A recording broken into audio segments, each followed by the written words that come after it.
Zelex Hotel ရဲ့ two bedroom service apartment ပေါ့နော်။ဂျန်နဲ့ဒီဖွဲ့စည်းပုံတွေကတော့အခန်းတူတူပဲဒီမှာလည်း၄ယောက်ထိုင်စားလို့ရမယ်။ဒီဘက်မှာအိတ်ခန်းလေးရှိမယ်ပေါ့။ဒီမှာအားသာချက်ကပါလဲဆိုတော့သူကအခန်းကိုဆွဆွနဲ့မတူဘဲနဲ့ခွဲပေးထားတယ်။ဒီမှာ twin bed နှလုံးဖြစ်သွားမယ်ပေါ့နော်။ဆွအခန်းလည်း two bedroom ပဲပေါ့နော်။ကိုကလူရည်သက်ပေါ်မူတည်ပြီးတော့ယူလို့ရတယ်။ twin bed နှစ်ခုရှိမယ်။ twin bed ရှိတဲ့အခန်းထဲမှာလည်း view လေးကြည့်လို့ရပါတယ်။ဒီအခန်းကတော့ city view မရှိပါဘူး river view only ပဲရှိတာဖြစ်တဲ့အတွက်ကြောင့် river view ကြိုက်တယ်ဆိုရင်တော့ဒီအခန်းလေးယူလို့ရပါမယ်။ဒါတော့ day view ပေါ့နော် night ဆိုလို့ရှိရင်ပုံစံတစ်မျိုးလေးနဲ့လာမှာဖြစ်ပါတယ်မိသားစု၄ယောက်ရှိမယ်။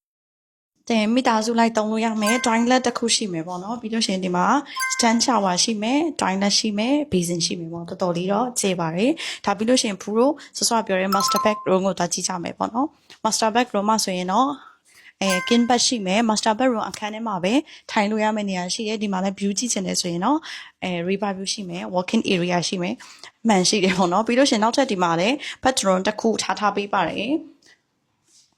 basin ကနှစ်ခုရှိတယ်ပြီးလို့ရှိရင်ဒီမှာ stand ကbedded ကတစ်ခါလေးချိုးလို့ရမယ့်နေရာရှိမယ် bedded ရှိမယ် stand ရှိမယ်ပေါ့အခန်းထဲမှာတော့တော်တော်ကျယ်ပါတယ်မိသားစု၄ယောက်ဆိုရင်ကောင်းကောင်းတဲလို့ရမယ်ဟင်းချက်စားလို့ရမယ်တကယ်ချင်းနေနေဆိုရင်လေ two bedroom service apartment မှာရှင်